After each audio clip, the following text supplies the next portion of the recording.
there. Good afternoon. I'm Cindy Dole. And this is Home Wizards, your radio home for all things home, garden, and life improvement. This is the place where we talk about the most important place in your life, the spaces that you call home. And so whether you're out and about on the road or you're doing something at home or just relaxing, I'm so glad you're with me. Get ready for 2 hours of fun. We're here every Saturday from 2 to 4 to really rock your world and really make your home be what I hope to be, the experience. When you walk in that front door, you know, you'd say, life is pretty darn good. And I'm home. So remember, as you're listening to, you can always go back and listen to it again. We have all the shows up on the website at cindydole.com. And I hope you're checking me in on Facebook. Right now, in fact, if you go to Facebook /follow Cindy Dole, we have pictures tied to our guests coming up in the second hour. These are pictures of Sheryl Crow's home and garden. Oh my gosh, it's like we should have a pool party together at Sheryl Crow's pool. It's so amazing. And we're going to talk with the landscape architect who did this. It's this infinity pool that's above this 3-car garage, and it's deep in the hillside of Hollywood Hills. And it's just this gorgeous view, and all the plantings, a lot of California native plantings. And we're going to find out how we too can have a garden like the stars, but minus the budget, thank you, right? So that's going to be kind of fun to talk about a little bit later on. And he also, by the way, is very, very keen on saving water with the plants that you use. And so is Sheryl Crow, of course. So we're going to find out as we're getting into those warmer months, although today not so much. But it's going to be warm soon. And we always, whether it's warm or cold, want to think about doing the smart thing with water. And so we're going to learn about how to do that in your garden. But first, I got to ask you, what is your design dilemma? It's still early in the year, and I think a lot of us are kind of planning for the whole new year. I mean, it's February, and soon it'll be March, but it's still not too late to think about your priorities for your home. And I'm sure that you look around the house, or you look around your apartment or your condo, and there might be that one dilemma, that one place. The flooring, that tile flooring, you're going, gosh, could I get rid of this thing? Or the lighting that's just, it's boring. The lighting fixtures are not right. Or, you don't really feel like when you come home that there's a space that's just yours. That's what my husband's always saying. Which room is mine? Well, he does have at least a room, but you know what I'm saying. We're going to talk with a fabulous designer who has done all kinds of spaces and places. We're going to pick her brain because she's Denise Richards. Hello? The original. Forget about that other one. So we're going to talk with her about all this and get some great ideas of how to prioritize your design choices for the year and how to make it happen, okay? And then later, another great designer who is really quite the artist. She's all about the fifth wall, which is the ceiling, if you hadn't heard, and how to get really, really creative with that and all the other walls with a kind of a mural, almost a Michelangelo quality of texture and paint and materials. She's an artist who says that she had such a great high school teacher that she started doing these murals along the coast in different coastal communities. And what do you know?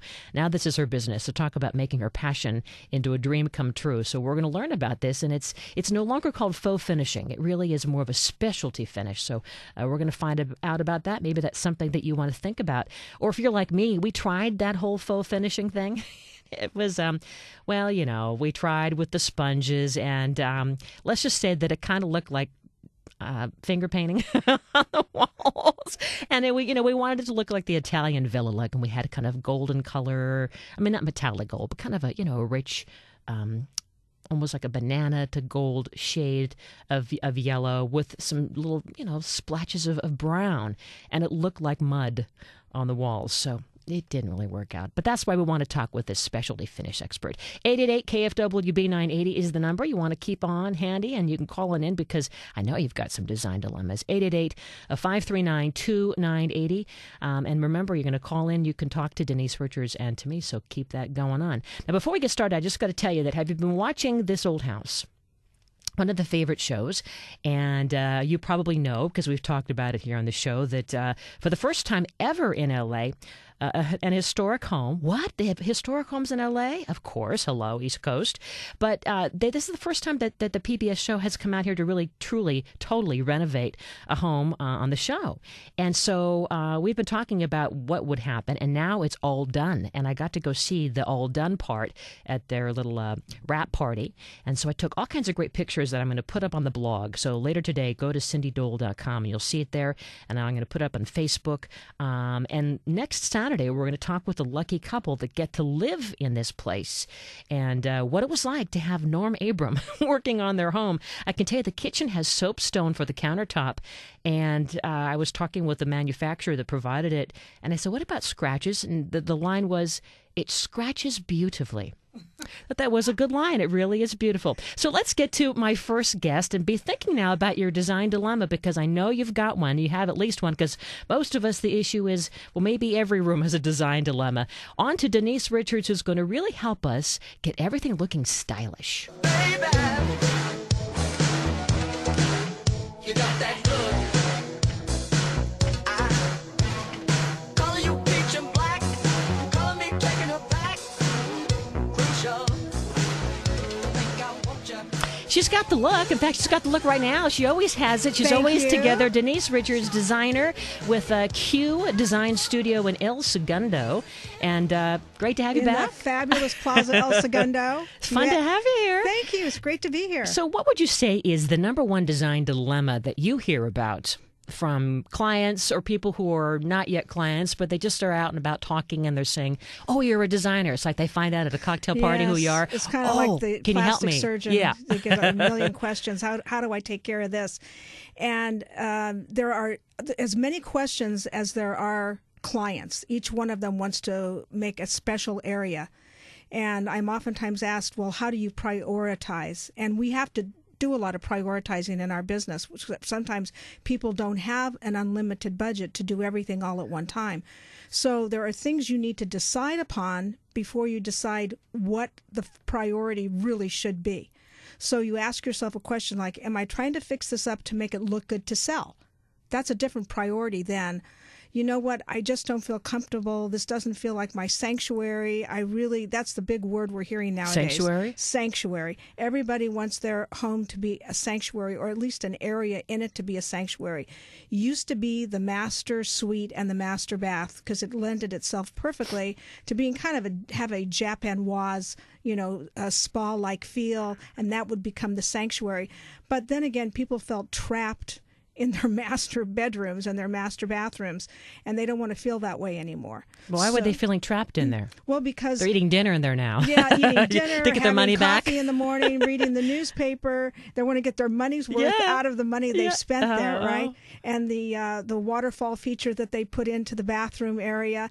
But you don't want to feel trapped there. You want to feel that it's a really nice place you can go and you can be comfortable and you can fall asleep and you can wake up in the morning refreshed. So where's the sanctuary now then? If it's The not sanctuary is becoming more and more the living spaces, i.e. the great room. You're hearing things people aren't talking about their living rooms and their family rooms anymore.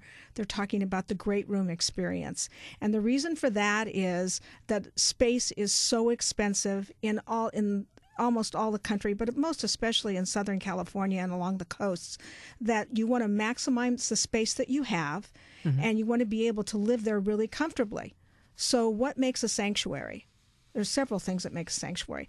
It needs to feel comfortable, and you can do that with color, seating, the floor space. You don't want to feel like you're tripping over furniture, so you want to use a few really good pieces that will fill out the space, as opposed to being so many little pieces of furniture that it just feels totally cluttered. Yeah, it's funny how big furniture almost makes a place feel bigger. It does. It's like the Alice in Wonderland It does. thing. What is that? It does. You know why? If you use Supersize me. yeah, if you use a few large pieces, it will make the area look larger than if you use a bunch of small pieces. And interestingly enough, this segues perfectly into what I was doing yesterday.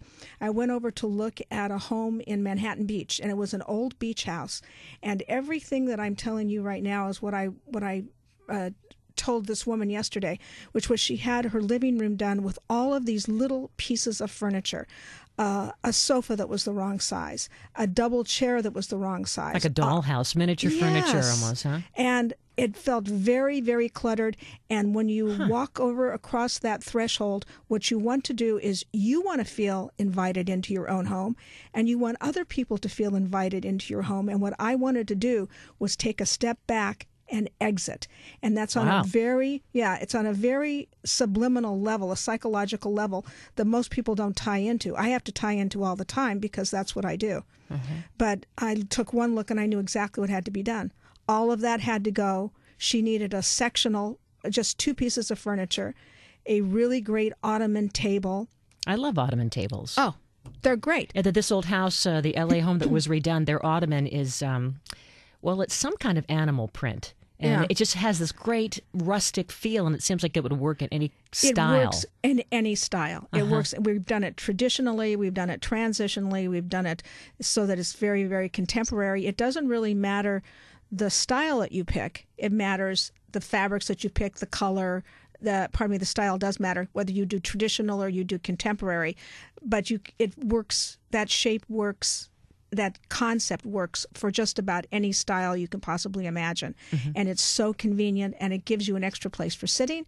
It gives you a great, comfortable place to put your feet up on. And you know what? I am so all about putting your feet up. We bought these little mini ottomans, and it was one of the best investments that we made because, sitting on a couch isn't as comfortable with your feet down. It feels so much. Everyone wants to have the recliner experience, Right. Everyone, quick, fight for the recliner. We're going to take a quick break, Denise. When we come back, we're just getting started. We have a lot more to talk about design dilemmas and how to really make your priorities to start feeling like you have that sanctuary in your home. You can call on in 888-KFWB 980. Cindy Dole, Home Wizards. We're back in a few here on KFWB News Talk 980. If I had $1 million, buy you furniture for your house, maybe a nice chest.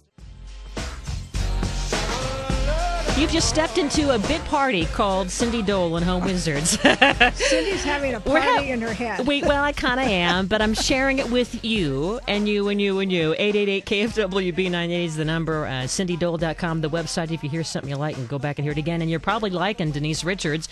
Not that other one. This is the real one, the designer that I love with Q Design Studio in El Segundo. We're talking about how to get your, how to do it, how to get your groove on with that design look in your home, because we're thinking about the whole year. Maybe you're feeling better about the economy. Hey, plastic surgery's up.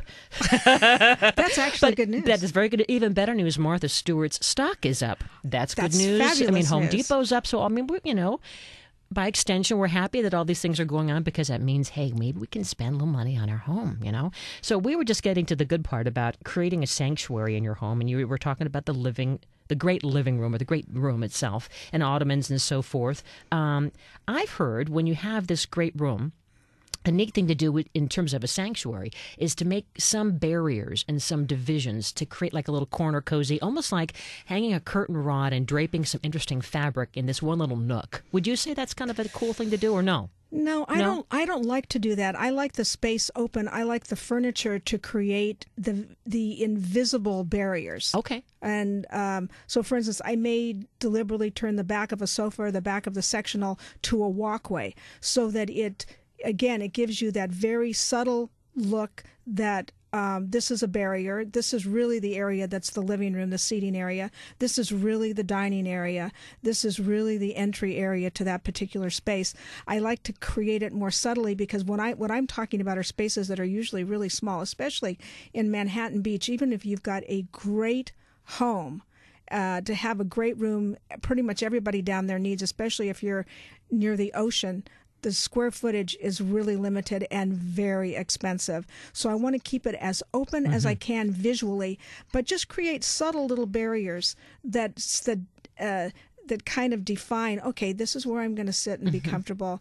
This is where we're going to have dinner. This is where we're going to watch the chef prepare food. Because in the great room, it usually is an extension of the kitchen, dining area, living area. And I'll tell you a great story. We did a great remodel that really did create that sanctuary. And after we finished doing it, the client said to me, she says, I love this so much, I want to retire early so that I can just stay here and enjoy my home. Those are words every designer wants to hear. That's exactly what you want to hear, that they love it so much that they don't want to leave their home. They actually can find comfort and beauty and enjoyment and even renewal. So you can have that on a T-shirt. I think, hire me and you'll want to retire early. Because there's no place like home, or something like that. That could be your thing. That's actually really good. I like that. Okay, I'm going to steal that. But I'll give you little credit. Things like that. I'm a giver. I'll give you credit for it. And this woman came in, interestingly enough, and I love this because I wrote an article on it that's going to be published, and it's called "All I Wanted Was a Bedspread: A Makeover Odyssey." And she did come into our showroom, and all she wanted was a bedspread. And she ended up with a very expensive remodel. You don't have to go quite as far as they went. But in this, we did indeed remove a wall. We took the wall out that separated the kitchen from the rest of the space, and we did the same trick, which was to use a few large pieces of furniture. We used a table ottoman, which they absolutely love, and they said to me, we use our house differently than we used to. They used to actually... They probably live in it now. They live in it now. They used it. to live in the man cave that was downstairs, that was the audio-video room. Right, and all the other rooms are wasted. They're just kind of sitting there. All the other rooms were not used. Now, they said, I said, believe me, when I get done with this, you're going to use your home differently. And they looked at me like, yeah, right. How does she know how we live? But you do know how people live. And first of all, if you've got a magnificent view of the ocean, isn't that what you're going to want to really emphasize? Isn't that where you're going to want to be? Isn't that why you're paying for that? Isn't that what you're paying for? Yeah. Exactly. So they did end up leaving the man cave and moving upstairs, and we did put in a great audio-video system for them so they can sit there on their fabulous sectional, put their feet up on the ottoman that we put in a fabric that's very durable. So all of those things you can do, and all of those cost a lot of money. So let's talk about things that don't cost so much money that we can do. So one of the things you want to do when you're entering a house is you want to create a little bit of breathing room, I call it. So you don't want to walk, if you've got a small area or a small space or a condo that doesn't have a designated entryway, you want to create that. You want to create a space that is at least 3 feet square, where people will literally take a deep breath and they will orient themselves in the house or in the space, and that will make them feel more comfortable. So sounds very feng shui in a way. You want to know something? It's interesting because I know quite a bit about feng shui, and I actually had a true feng shui master when I was in China doing design in China for 5 years. Oh, name dropper. Yeah, okay. Anyway, and this guy was fabulous, and I did learn a lot from him. But the whole idea is that you do, on a very deep level, you catch your breath, you orient yourself, and that makes you feel more comfortable. So whether you're a visitor to the home for the first time, or this is the home you're going to walk into, it gives you just that little feeling of peace and quiet and calm before you enter your home. So you can do that very simply. If you don't have a space and you want to spend a little bit of money, you can put in some flooring that is different than the rest of the flooring in the house. Like, let's say you've got carpet, we'll cut the carpet back, expose the flooring that's underneath, or put in a very inexpensive marble floor. Or later on, when Nicole Blackburn is here, she can talk to you about how to paint actually either over tile or over very inexpensive wood, how she can create a really beautiful floor space that is also extremely durable.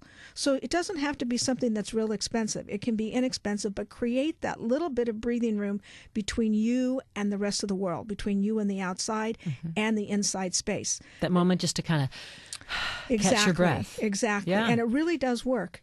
And then when you enter, if you've got a small space, again, I'm talking about small spaces now. Yeah, let's say an apartment or a condo. Exactly. Is all you want to make sure that the space feels open. So when you walk in, you don't want to be confronted by furniture. Make sure there is no furniture that is, let's say, obstructing your entrance into the space. Make sure that if you've got a doorway, so you're tripping over it as you. Yeah, exactly. That you kind really of stressful, and it is really. It is. And a lot of times those pieces of furniture become the catch-all for junk, right? Because what do you do when you walk in the door? You've got your briefcase, your phone, your charger, and you might just throw it there. You're absolutely right. And in fact, the place that I went to yesterday, that was exactly the case. That was exactly what she was doing, was throwing these things.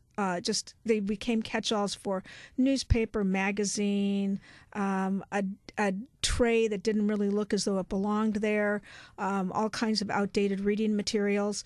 So you really don't want that to happen. And if you eliminate those surfaces, that's not going to happen. So as soon as you take away that little side table, that second little side table, and also lighting is crucially important. Lighting is so important. So let's say you live in a space where you're not given the option of going back in and putting in some recessed architectural lights.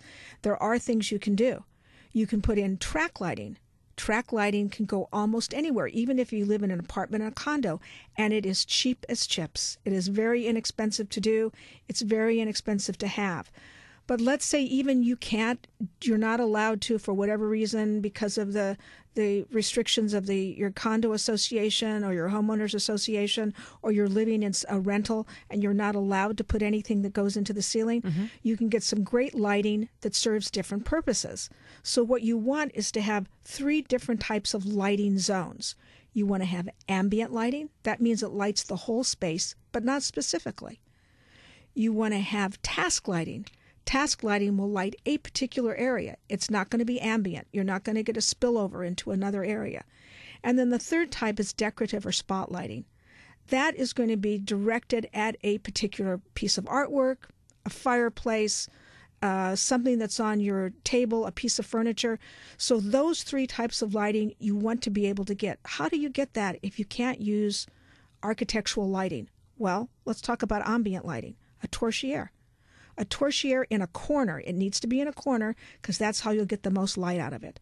So a torchère is any light that goes up, that reflects off of a ceiling or reflects off of a wall. That's going to give you lots of ambient lighting, or this general lighting that we're talking about. Or how about these? I like these floor lamps that you see tucked behind a plant. Yeah. In a corner, and I think that's adds. mood lighting. I mean, they're so cheap, Yeah. and then you just make sure that you hide the cords, Exactly. and it just gives you that. You can direct it and control the area. And that you can be want it. part of your ambient lighting. Yeah. And what's so great about those is, and I have them in my own home, you can put them on timers. So when you come home at night, even if you forget to leave that light on, or the light doesn't automatically come on, your plant lights will come on, and you've got this wonderful, nice little glow. Exactly, and the foliage, the pattern of the foliage on the walls, so it creates a really great ambient feel. All right. Yes.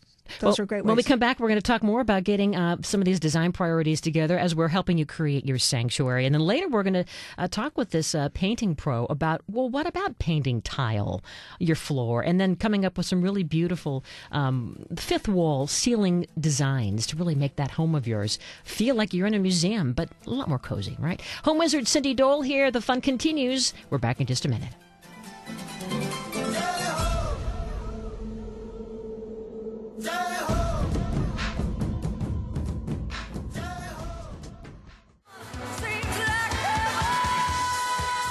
Welcome back. I hope you're feeling like you're at home, because this is where we talk about that cool place that you call home. Cindy Dole, Home Wizards, here every Saturday from 2 to 4. Hope you'll follow me on the website and on Facebook. Go to cindydole.com. We have all the shows up there. We have always something fun to talk about. And then, of course, we have the blog. And then on Facebook, I hope that later on you'll go check out these pictures of Sheryl Crow's amazing landscaping that was done by our guest coming up in the second hour, John Goldstein, who really is a landscaper to the stars, but he's so not about that. He's really this cool, down-to-earth guy that really wants us all to be able to enjoy our outdoors and to also save water at the same time while we're creating our own little outdoor oasis. So that's to look forward to. But right now we're talking about design in general. And, I don't know about you, but when you see all these magazines at the grocery checkout, Bedrooms and Gardens, Sunset, maybe it's Style Living, and you're seeing, Homes of the Stars, you might kind of go, I'm frustrated. How come I can't have that? How do I get it? And maybe you feel that way when you listen to this show. I hope you don't. But the good news is that no matter where you are, there's a version of it. And so with me is Denise Richards, who's going to help us a little bit more with some of those design ideas with Q Design Studios. So Design. You can call me Design. Design, that's kind of a cool name. Actually, it would be perfect, wouldn't it? Instead of Denise, we're going to call you Design. I like it. Denise Richards, the real Denise Richards. And we're going to talk a little bit more about some of the cool things that you can do with your ceilings and your walls in just a second. But first, I wanted you just to wrap up what you're talking about, the lighting. And so that sounds like that's something really inexpensive that we can do. It is really inexpensive. And that is a key to design philosophy, right? Before you even worry about needing to bash out walls or anything else, just take a look at your lighting. Yeah, right? Lighting is, I say, it doesn't matter how much money you've spent. If you don't have it lit properly, you've wasted your money once the sun goes down, because you're not going to see anything anyway. So lighting really is crucial, and there are ways to get lighting that is not architectural. In other words, you don't have to make holes in the ceiling. And we talked about the uplighting. So that's the way to create an ambience for the space to get it lit generally. And the plant lights are a great way because those, again, are up lights. Torchieres are a great way to do that. There's a light that shines up, only up, as opposed to down or out any other way. That's a really great way. And then with task lighting, that's for reading. That's for lighting a specific area. So you don't want the light to go out of a shade. You want it to come down. You want it directed. So you can do that. There's all kinds of desk lamps that create that kind of a look. And again, you don't have to spend a lot of money. And you can do that in really strategic places near where your sofa or your seating is, because you want to be able to use that to read. And then spotlighting or display lighting, that's a little bit trickier to create if you can't do architectural lighting. So again, you can place a lamp strategically, or you can place something in the path of lighted area. Okay. So that's cool. We know about the lighting now. We know that it's good to have a feeling of a sanctuary. But, I'm still sensing that a lot of people, it becomes just overwhelming. I mean, you can't put your finger on it. You know that you just don't like certain rooms, and you don't know where to begin. And so how do we get that soup to nuts approach that you were sharing with me without feeling too overwhelmed and also overtaxing our budget? Because, there's a scale of what we can afford out there. And everybody is doing more and more with their homes. There's not as many people moving. They are fixing their homes up, and it is overwhelming. If you can't afford to hire a designer, you're going to handle it on your own. Although designers like you are doing what we call a la carte. We are doing a la carte. It isn't the whole enchilada always. Right. You can maybe consult us or give us exactly, shopping. and we're doing a lot of that right now. So that might be a good investment. It is a good investment, whether it's us or it's someone else who will come through and say to you, okay, tell me what it is you want. First, they need to listen to you, where you're going. And then you can make some suggestions. So if you're handling this, one of the very first things that you can do as an individual handling it is take a look as you enter the room. Take a look and really be harsh with yourself. What is it about this room I really hate? Is it too cluttered? And most of the time, that's one of the things. Is it too cold? That's the second most. Too cold as in there's not enough there. It feels cold. I don't like the colors. One of the worst colors that you can put on the wall, I hope I'm not going to get in trouble with this, is a color called Navajo white. And it's not that it's made by any particular brand. What shade of white is it? Aha. That's the bad part. Is it putrid? Is it kind of a green? Well, there's 3 different kinds of Navajo. One has gold as an undertone. Makes you look like worst. You're sick, huh? Exactly. The second one has green as an undertone. Terrible. Like you're in the hospital. Exactly. And the third has brown as an undertone. A little bit better. But don't you want the rosy undertone? What you really want is you want a white that is truly a soft white. And there's a way to get that, which I can talk about a little bit more at length. But those colors that I mentioned suck light. People think because they pick a light color, they're going to get a bright room. That is not true. That's totally not true. What you're going to get is whatever the tone is, that undertone is going to tell you what that room looks like. So hang on a second. So when we go to the paint store or the whatever, big box store, wherever we get our paint, assuming we don't have Navajo. Well, okay, we won't get Navajo, but then will the person who's selling this to us, if we say, hey, can you get me the paint that doesn't have the undertone of yellow or green? Will they know? Will they tell us because they're mixing? I hope that they'll be able to give you that information, that they're knowledgeable enough. Because you can't tell necessarily when you're looking at... So you know how you can do it? Go armed. Take a piece of You're white... kidding me. I'm not kidding. You're telling us to take weaponry? Well, the weaponry of an 8x11 piece of true white paper. So now we're packing paper. Yeah, you're packing paper. Okay. You can take an index card with you. It doesn't really matter. Put a hole in the middle of it. Then when you go to search for your white paints... Time to dunk it? Yeah. Well, no. What you're going to do is you're going to take that hole that you've made in your card or in the index paper, or the index card rather, and you're going to put half on the white that they've chosen for you and half on another white. When you see them right next to each other, surrounded by the white paper, looking through that hole, all becomes clear. You'll see exactly what the undertone is. So we want to avoid whites that look like they have yellow or green under, and so the best white is what? There is a white that I use, and can I mention a brand name? You can mention anything. Okay, it's mixed by Benjamin Moore. It used to be an Ameritone color. Okay, but what's the tone itself? What's the shade? White with a tiny bit of umber. Umber. Okay. Umber. So what it looks soft, but it looks bright. Unlike the Navajos, which suck light out of the room, this particular white actually reflects light, and that's what you want with white. I think that that's a perfect segue to our other guest who's going to join in this conversation. Okay. Let's introduce Nicole Blackburn, who really is a specialty finisher, and her company's called Celadon Style. Thanks for being here, Nicole. Hi, Cindy. Thank you. And so you're lighting up over this whole talk about color because you are a painter and an artist, and you really come up with some incredible, I want to say Michelangelo-esque ceiling designs. I mean, you've done clouds and it's detailed. Well, what else do you do? Fleur-de-lis. You do all kinds of beautiful things. Everything. And I really, really try to think outside the box, especially when it comes to ceilings, because you can do so much with them. So, I mean, truly the sky is the limit with it. But, you know, you see a lot of people doing the clouds and the cherubs, which is always beautiful. But you can do anything from gold leafing to different patterns. It really depends on the style of the home. So would you agree with what Denise was saying about the shade of white? I mean, is that kind of key to the ceiling? Because I know that a lot of us, if we choose a different kind of color on the walls, we always worry about, well, what will that ceiling color look like? How will that make, well, we feel like we're in a box. Will it feel like everything is caving in on us, right? Absolutely. Yeah? Yeah. And I think Denise is right. Picking out paint colors is so important. It really changes the mood of the room. And I find if I do a really elaborate ceiling, I try to keep the walls toned down a bit so then they're each not competing with each other. Okay. What are some of the different colors then that one should think about for a ceiling? I mean, obviously, the basic is white, but I mean, when you're painting it with all these different shades, you seem to use sky a lot, or bright colors, and not bright as in vivid, but light. They almost feel like something that you would see in nature. Is that something that we should be thinking about? You know, that's correct. And Yeah. I find if I'm researching ceilings, you know, I was just in Taos, New Mexico, looking at the light and the colors out there specifically for ceiling designs, because depending on the colors that you're mixing, you can get such beautiful shades that are very unique to each home and each style. So I'm constantly looking at nature and looking at fabric and what designers are doing to get my inspiration.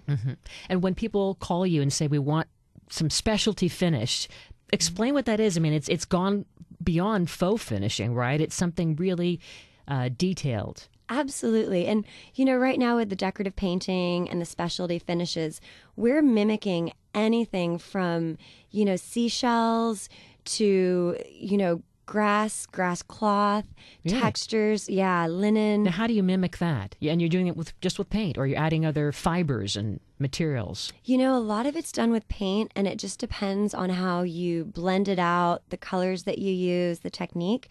I will add plaster, maybe some gold leaf, and it just depends on how you manipulate it. So what do you think about these plaster medallions for ceilings? I mean, we have one in our dining room. I mean, I know that they're not really super expensive, but we got it, and it seems to kind of work, and we have it right in the center to offset our lighting fixture, you know, in the dining room. But I know that it kind of, you probably custom make them. But what do you think about that as a solution for someone? Is there, and you too, Denise, as you're thinking about a quick little way to add a little something to your home? Well, and you know, Denise might be a good one to speak with from a design perspective, but if I was to come into a client's home and they had one of those fixtures in the dining room ceiling, I'm all about incorporating it. Yeah. And I think they're really fun. And you know, for me, I try to incorporate what the client already has. And if they love it, we're going to make it work. Just some simple things like you can do a Venetian painting on those. Oftentimes it's an egg and dart pattern, or it may be an arabesque or a natural organic pattern. And just by doing some simple things, outlining it, or even just brushing it with paint so that it blends in with the ceiling and then outlining the pattern. And I know Nicole has done that before. It makes all the difference rather than just sticking a plain white plaster medallion on the ceiling. It's just, it That looked like you just got it at Michael's and you just exactly, kind of glued it on there. It needs help. It needs a little bit of massaging. Yeah. It needs to kind of blend in with it, so it looks like it was always there, right? Yeah, exactly. And that it really is an architectural feature as opposed to something that was glued on later on.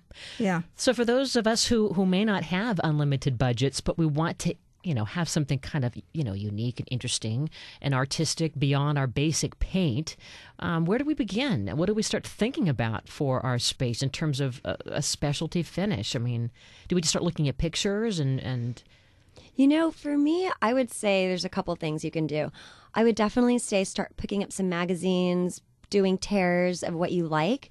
And I look at everything from, textures on gift cards to going outside and seeing the colors that I gravitate towards.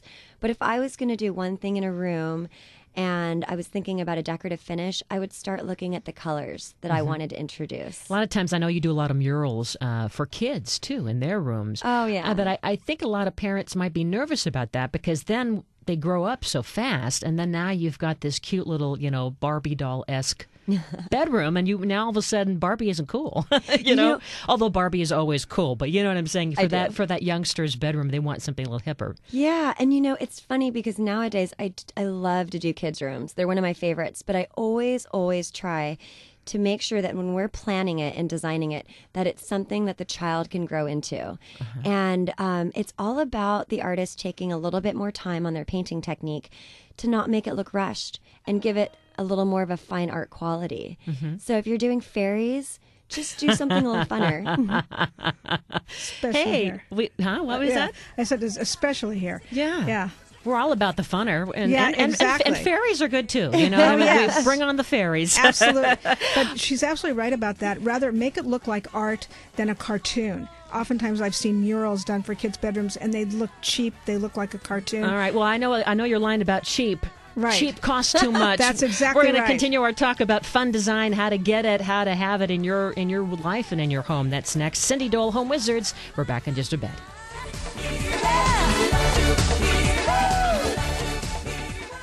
She's a brick house. I like lady stack, that's a fact. Ain't holding nothing back. Ow, she's a brick. I see you shaking your stuff there. I'll tell That's what we're you, doing? It's a party in here. It is a party called Home you Wizards. need to be on television so people can see you. Seriously. Wait, crank it. It's still good, Seth. A woman needs Oh, yeah. to get a man. So anyway, as I was saying, we're talking about fun stuff like how to make your home just kind of feel like you got a brick house going on. Let's crank it up now, because she's a brick house. can sing on key, I too. know. Yeah, kind of. Anyway, back to you. Denise Richards and Nicole Blackburn, we were talking about fun things that we can do because, it's still a new year and we want to have a new us and a new feeling in our home. And so Nicole, who is a specialist in paint and murals and beautiful things, is it possible for us to paint our tile? I mean, I've been reading about this. We can paint our tile floor that we hate? Yep, you're right. And Yeah. the biggest thing if you're painting tile or glass is just surface prep. And in a lot of ways, it's as simple as getting a product. It's like an etching product, and you apply it on tile or you apply it on glass, and you let it sit, and it eats up the surface layer to give that tile or glass a little bit of tooth. From there, you go ahead and prep your surface again, and then you can go for it.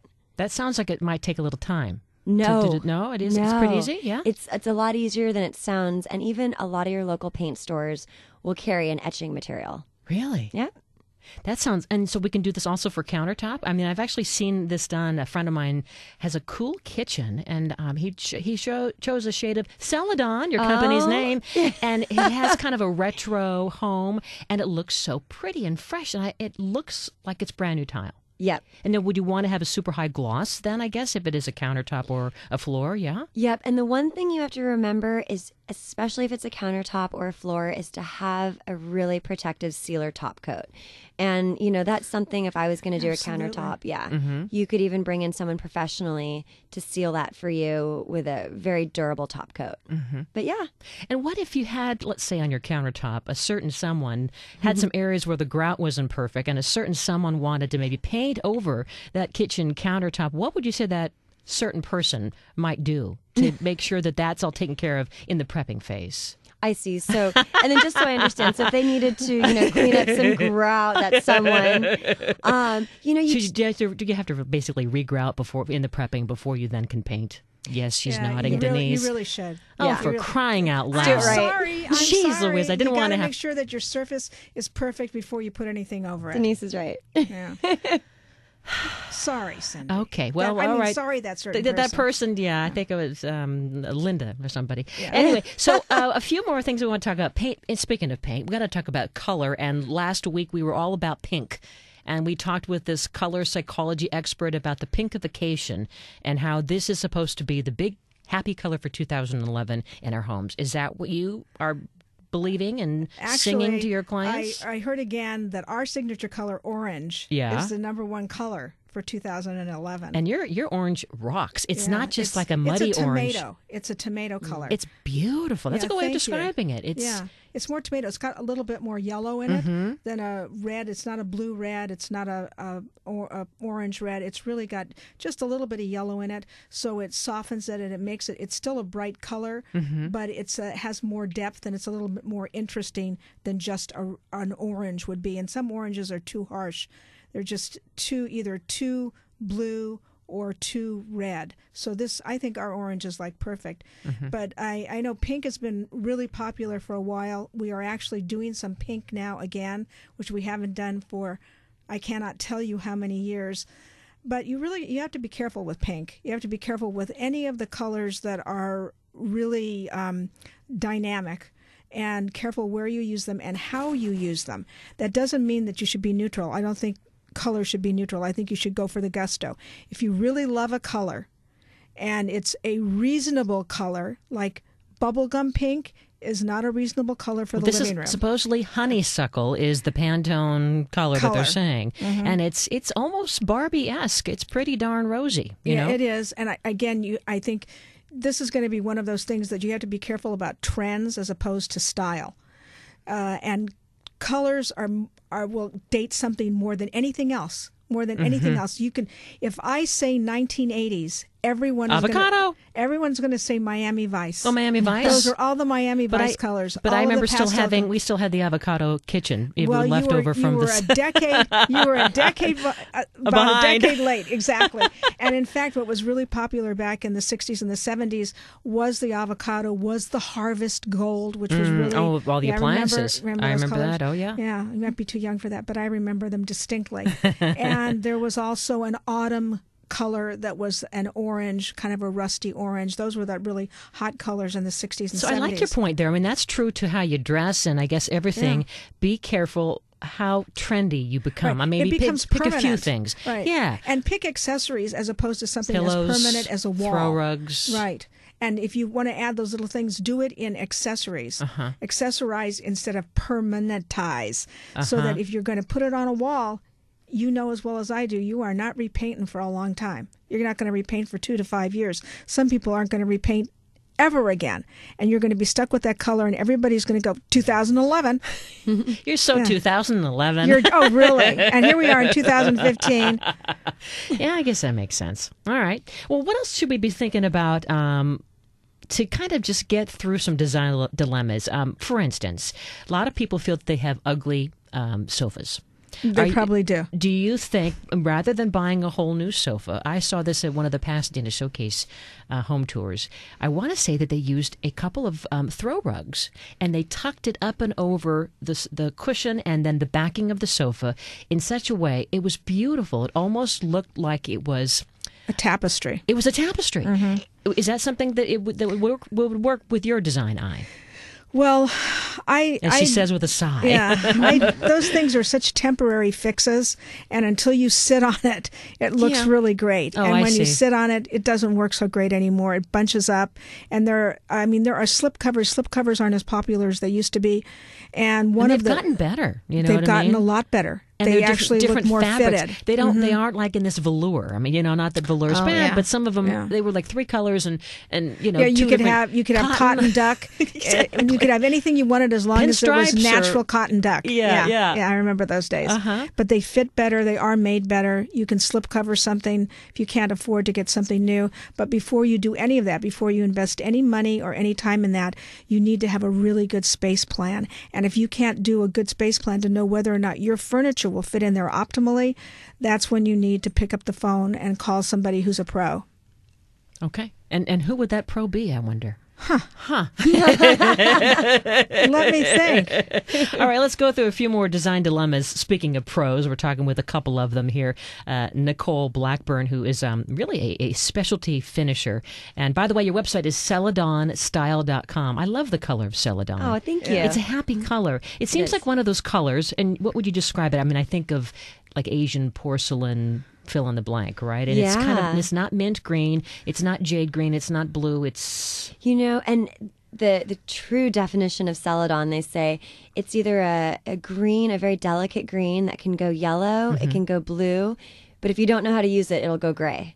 So it depends on the skills of the artist and how you manipulate it to make it a true color. Okay. And so as far as you're concerned there, or sitting there, my little friend Denise Richards, a couple other design dilemmas that people might be just thinking about. They're overwhelmed. They want to have a home office. A lot of us are working from home. And we don't really have a lot of space. I mean, we've seen the pictures. We've even talked about it here, turning a closet into an office, having an armoire become a desk, all those things. But in terms of practicality, I mean, we only have a minute or so left, but what would you say would be a couple things I could think of? We always talk about going vertical. Would you say getting some of these wall units and having and some of there's that? more options now for that than there's ever been because more and more people are doing it. And there's a company that is making incredible Murphy bed wall units. And I've never been a Murphy bed fan. So if you want to convert a guest bedroom into a home office, if you have it in one position, you turn it around, and in one position it's a desk. You turn it around in the other position, and you can lower it to become a Murphy bed, but it's not a great big box on the wall. It's got all kinds of shelving and display units. Very clever things to do, but always go vertical, because if you don't have the space on the floor, you can use the space on the wall. Okay, got to say goodbye, Denise Richards. All right. QDesignstudio.com and Nicole Blackburn at celadonstyle.com. Thanks, ladies. Fun having you. We'll have you back. Thank absolutely. you. All right, as we now segue into the second hour, come on, we're just getting started. We're going to talk about how to have an incredible garden, the kind that maybe Sheryl Crow would call home. We can do this. Home wizard Cindy Dole, we're kicking it up a notch right now.